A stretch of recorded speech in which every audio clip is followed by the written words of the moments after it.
And as you may know, Antalya is not only a place for nice beaches and nice holidays, but it's also a place of, we could say, the historical meeting point of different civilizations. I'm sure you know, Mr. Minister, that there are a lot of historical, ancient civilization sites in this region.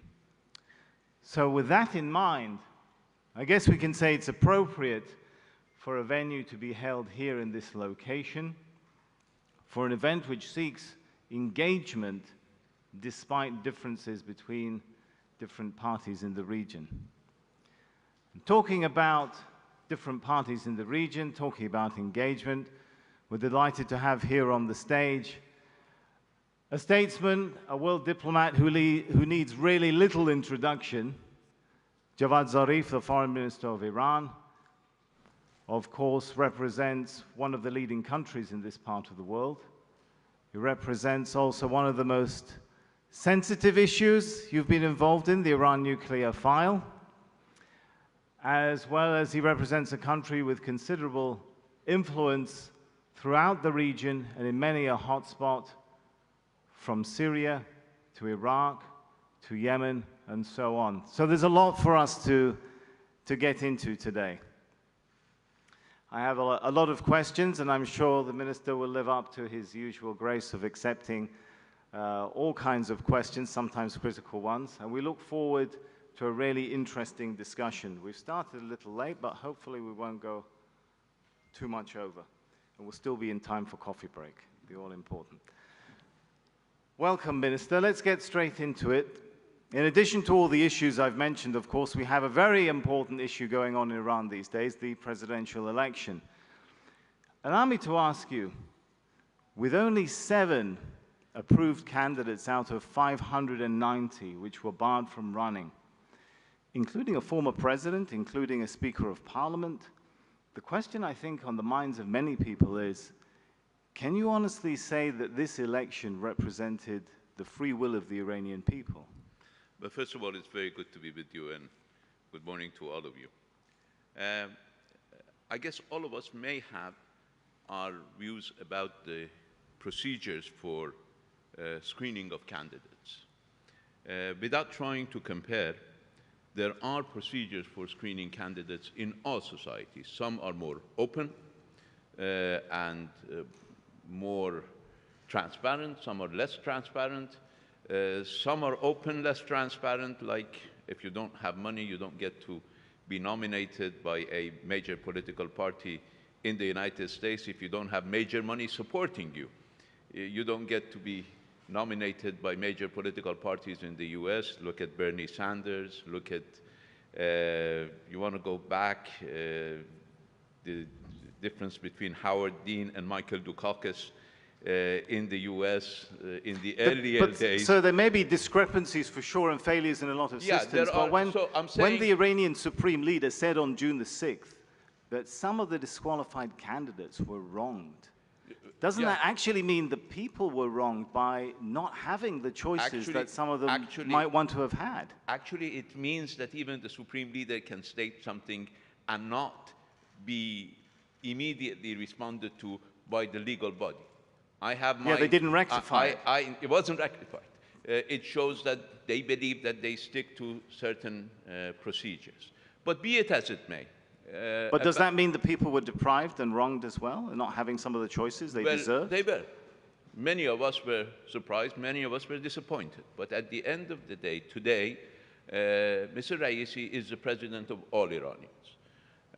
We have to respect the electoral procedures. Almost 20 million people voted for him. So in most cases, that would mean that he represents the country.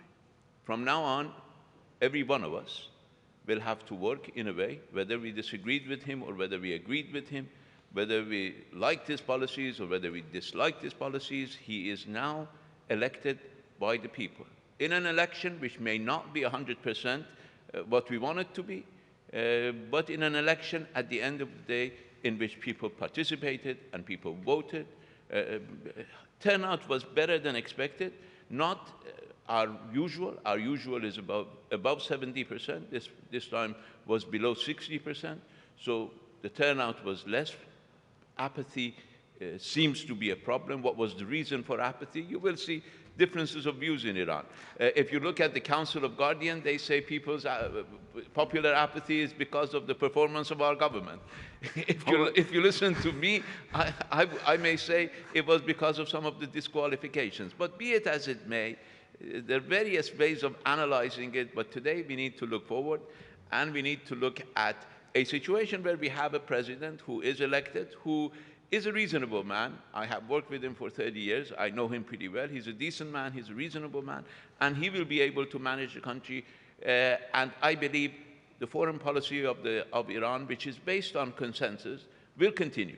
Okay, before we get into foreign policy, you've planted a lot of seeds in my mind, actually. I checked the latest news, which I checked about 10 minutes ago, was the final result was not officially announced. So can we consider this the first official announcement that indeed Mr. Raisi has won the elections? Well, no, you can't, because I'm not the responsible authority. But you've kind of already said it, Mr. Minister, so I think we're going to take it that way. I already said, based on the analysis that we have. What we have is... Also the voter turnout. We have almost 29, less than 30 million voter turnout. That we know already. Because is that now an official? The ballots. Can you give us the official number? No, because the official number will be given to you by the Minister of Interior inside Iran, not by somebody sitting in Antalya. Okay, but here's the point, Mr. Minister. Receiving his information on WhatsApp. Understood, but here's the point. The latest numbers which I read was a turnout of 37% as of 7:30 p.m. last night Iran time, according to the Fars news agency. Yeah. It's actually expected that turnout is going to be well below 50%. No, it will be well above 50%, because the usual turnout in Iran is after evening, because our election is during summertime or late springtime, very hot. People tend to come late to the polling stations. So last night, the ministry announced that 29 million voter ballots had been counted, that is, had been issued. So it means that 29 million people voted. Since Mr. Raisi got about 15 million people votes, it means that he got over 50%. But the official announcement will come from the Interior Ministry, and I have no official position in Antalya to talk about something that just happened. Give me your opinion, though.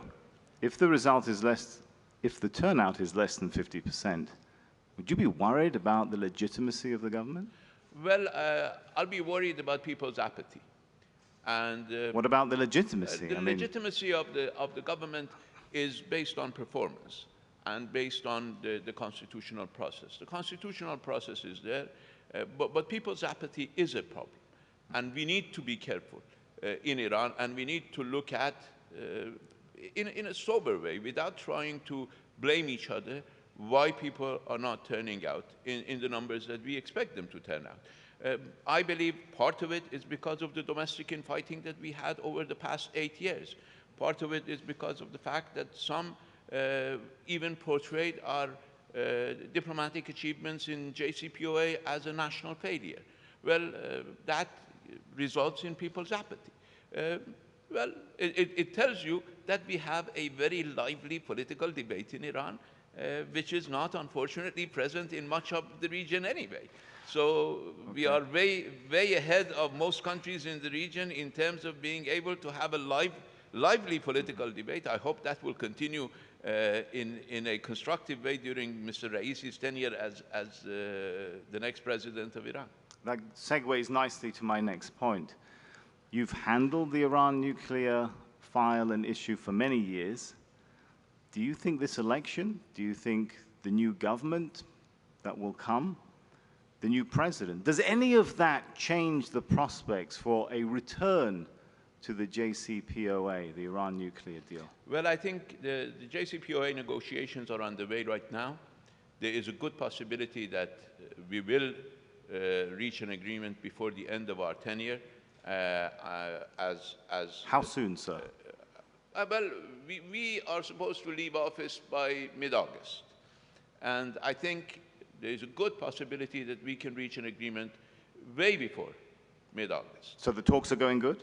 The talks are going on right now as we speak. I just read the latest text and edited it that is being discussed in Vienna. Are all major obstacles passed now? The text is getting cleaner and cleaner. The brackets are being removed. And I know you're being a diplomat, and this is a diplomacy format, yeah, but so I'm sure you'll understand as well that as a journalist, I want to push you a little further. What is remaining? What are the remaining stumbling blocks? Well, the remaining stumbling block is a recognition. I mean, if you continue our conversation, I will tell you that most of our problems are problems of cognizance. Most of our problems are cognitive. The problem is the United States has to come to the recognition that it was the United States that left the deal with an objective, and that objective was not achieved. Now it is coming back to the deal, so it cannot dictate the objectives that it couldn't achieve through economic war on the negotiating tables. I think that's a cognitive transformation that the US administration needs to make, and I think we are getting there, but not there yet. Is there still an issue over the demands that a return to the nuclear deal should also include new conditions concerning Iran's missile program, concerning Iran's policies in the region, or have both parties, Iran and the US, now overcome? Well, it was clear that those issues were addressed in the nuclear deal. So you're past that now? Oh, yeah. We passed that 6 years ago. So what's left, Minister? Give us what's left is how we verify US implementation. Because how we implement is verified by the IAEA. How the US implements is unclear. How we verify it. We complied with our commitments until the US withdrew, and even 1 year after the US withdrew. The US did not comply. So the party that needs to give us confidence is the United States. Our confidence will be, the confidence about our behavior will be provided by the Atomic Energy Agency. So this is the sticking point, how to verify. They agree that we need to verify. They understand that. But the question is how to verify. And we are working on various methodologies. As you know, we have a legislation by our parliament that we have to stick to. We have to report to the parliament, and now everybody recognizes that we need to have approval from our parliament before we can resume implementation of JCPOA. So these are the issues that are being worked out right now. I don't think they are insurmountable, but they are still there. The text is being cleared. And that, you think, can be done before August 2021, probably? I guess if there is... Well before, I think you said. If there is a will, there is a way. Okay. Do you think the current US administration, would you say now, the Joe Biden administration, does not want to follow the policy of the Trump administration towards Iran? Well, I think Joe Biden understands that the policy of the Trump administration has failed. But still, he wants to use that policy as leverage. And that's where the cognitive problem comes in. So I think they have to abandon the fact that sanctions are an asset. Sanctions are a liability. Sanctions are illegal. Sanctions are unlawful. Unfortunately, the Europeans have been forced into basically succumbing to US sanctions. But it doesn't mean that they approve it. It doesn't mean that they accept it. US was isolated. Probably if you follow the history of the Security Council, US twice presented a resolution in the Security Council that was defeated 13-2. That's unheard of. US presented a resolution in the General Assembly that was defeated 110-6. These are unheard of. And the US must understand that it is fully isolated. Now, the US has economic might. The US has power over financial institutions. The US can impose its will, but it does not mean that it has the legitimacy, international legitimacy for what it did.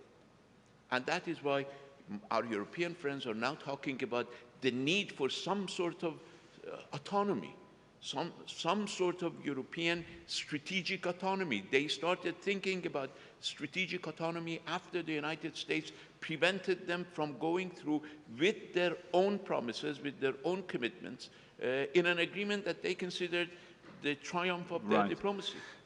You've met Joe Biden. Not recently. Not recently, but I did meet him many times. 2003, I think, at least one time. What do you think of him? Do you think Joe Biden is an honest politician? Let's not get into that. Well, you're a very seasoned statesman. You remember Winston Churchill going in a cemetery and says, "Here lies an honest politician," and he said, "There must be two people under this grave."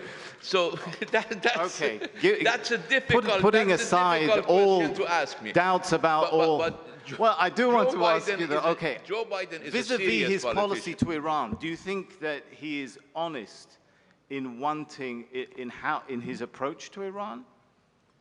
Do you think he's trustworthy? I think Joe Biden is more realistic about Iran. I think he knows Iran better. Do you trust him? No. In diplomacy, nobody trusts anybody else. If anybody tells you I trust my counterpart, they're lying to you. Nobody in diplomacy trusts the other side. Mm-hmm. In diplomacy, you need to verify. Well, you need to create confidence. You need to create predictability. That's what diplomacy is all about. But diplomacy does not mean you put your trust in somebody else. They are about to get their own policy, their own interest. Diplomacy is not love affair. That's what I tell but do you feel you can do business? My students, diplomacy is not love affair. Can you feel you can do business with Joe Biden? I think it is easier to do business with Joe Biden. Everything is relative in this world. Mm-hmm. It is easier to do business with Joe Biden than it was with Donald Trump. Mm-hmm. That's all you can say about this. Might Iran increase its enrichment of uranium beyond 63%, I think was the latest announcement? Well, if we go back to JCPOA, then we have to stick to our commitments under JCPOA, that is 3.7%. But if it doesn't happen soon enough? If it doesn't happen, then we have no limit. So you will exceed 63%? We may not. It depends on whether that's a decision that we will make without any limitation. What's the timeline? When do you feel you would have to make that decision and say, listen, we've given this enough time, the other side is dragging its feet, we're going to go ahead and enrich uranium more than 63%? Well, you see, even now we can do that, but we don't need to. We made our point that we are capable of doing that. We don't have a pressing need tomorrow for 90% enriched uranium. All right, not tomorrow, but are we talking a few weeks, a few months? Well, if we come to that point, then we can make that decision. But we don't need that. We made our point. We showed our capability. We don't want to build nuclear weapons. We made that point too. We made that point through a religious decree, which is based not only on theology, but also on strategy. So we have made a decision, and we have made a point that we have the capability. How are talks going with Saudi Arabia? You've had talks in Iraq, in Baghdad? Well, it's good that we have talks. I think you had talks as well in Russia after that? It's what's been reported, at least. No? Okay. No, we had 3 rounds of talks in Baghdad, and now everybody is waiting for the presidential election. Of course, our representation was inclusive, included the National Security Council, which is basically beyond politics and not representing one branch of government. We also had representatives from the Foreign Ministry, from the Intelligence Ministry, from the military. So it created the image, I hope, for our Saudi neighbors that this is a national decision. This is not a decision by one branch of the government or by the Foreign Ministry or Intelligence Ministry. But we are committed to this because we believe that we are neighbors, and we believe nobody can buy security from outside. Our neighborhood doctrine is that we are bound to live together forever, and we will remain in the neighborhood. Others will come and go. Now, you look at the situation in Afghanistan. The Americans are simply negotiated their escape from Afghanistan with the exact same people they came to replace, with the exact same people. So anybody who can trust on an outside power to maintain their security, to provide them with a shield against others, is badly mistaken. Again, I'll come back to the cognitive problem. We need to have a recognition in this neighborhood that security cannot be purchased, that security cannot be brought from outside. Outsiders have their own interest. No outsider will do your bidding. They are doing their own bidding. If Israel wants to have normalization with United Arab Emirates or others, it's doing it for its interest, not for their interest. Right. Will Saudi Arabia and Iran have diplomatic relations soon, do you think? I'm ready to send an ambassador to Saudi Arabia tomorrow. But do you think it'll happen tomorrow? Well, it depends on them. Are you close to resolving your issues in these talks which have been going? Talking is better than not talking. Well, we know that, Ambassador, but you're couching your answers in very diplomatic terms, which I want to drag you out of. I cannot negotiate with our... first of all, I'm not the negotiator, and secondly, I cannot negotiate with them over television, but it is possible. There is no reason that we should not be able to resolve our differences. Okay, let me ask you a critical question about Yemen. Yemen's foreign minister recently said Iran is smuggling arms to Houthi militias and it's destroying Yemen. Are you arming the Houthis? Well, you see, the Houthis, the Yemenis, actually, because we're not talking about just the Houthis. We're talking about the National Salvation Government in Sana'a, which includes the Congress Party, which includes the Houthis, Ansar Allah, includes others. But the Yemenis fought foreigners for centuries. Nobody has been able to conquer Yemen.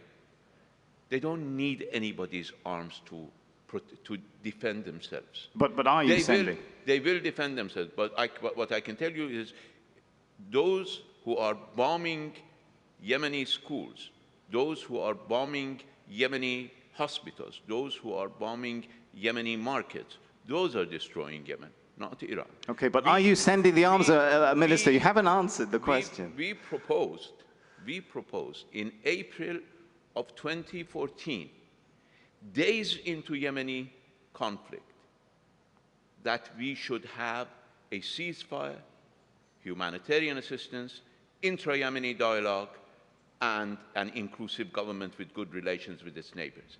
That offer stands.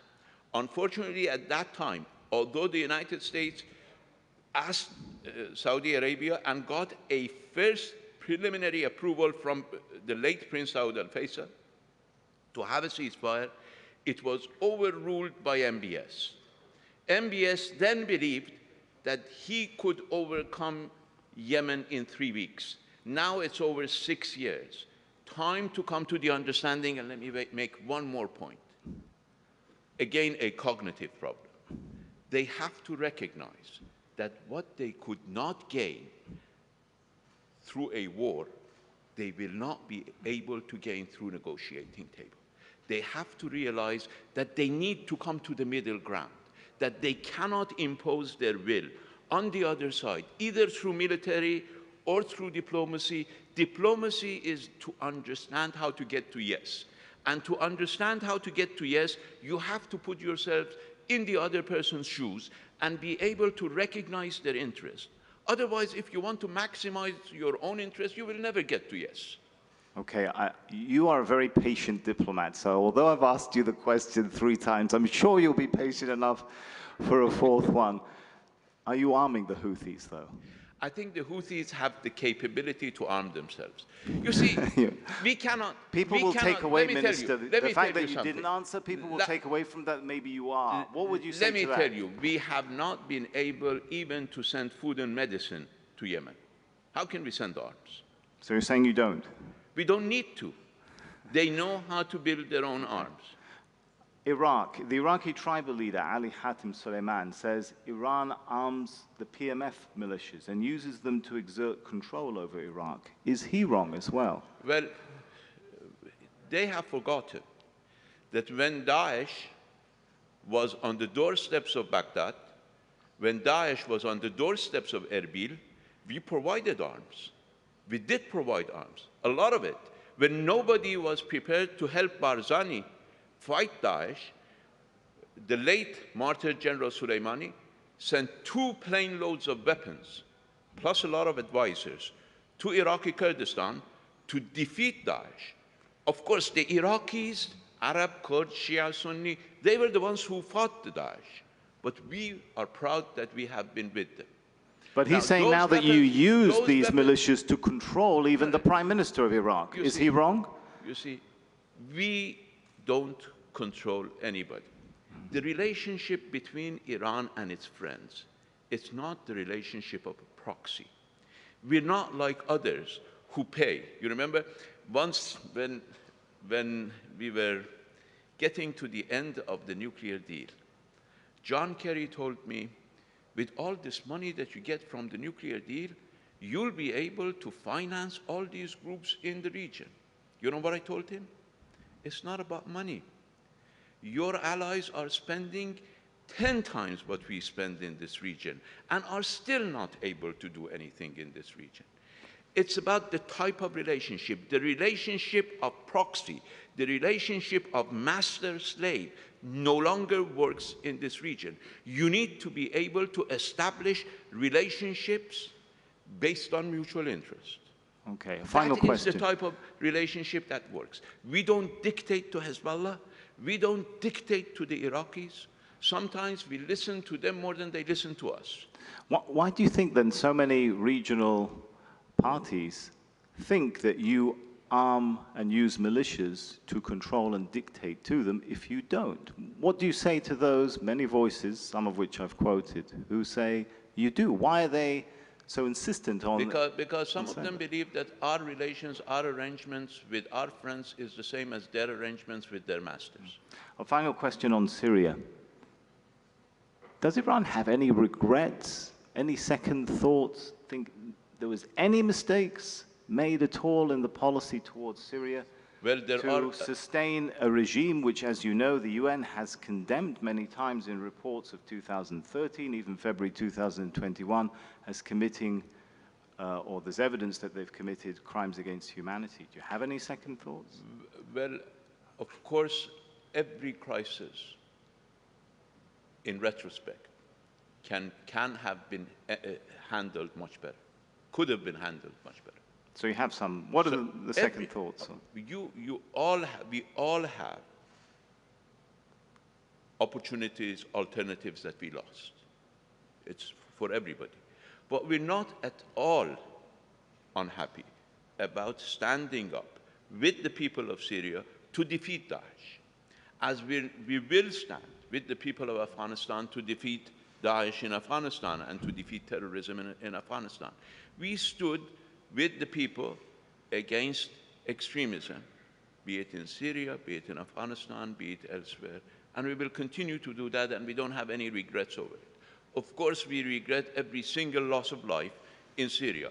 Of course, if there was a way, if there were a way to find a better approach, a less confrontational approach, a more inclusive approach, we would certainly welcome that. We are very happy that with Turkey and Russia, we started the only game in town. You know that when we started the Astana process, our Western friends believed that it was a non-starter. Now, for the past 4 years, that's the only game in town, and we are very happy that without necessarily agreeing with each other, but we were able to work like adults with Turkey and Russia and bring the daily bloodshed to an end, and I hope we can continue the political process. Thank you very much. Foreign Minister of Iran, Javad Zarif, you've taken a lot of hot questions. Thank you very much for dealing with them. Thank you for inviting me, and thank you for your questions.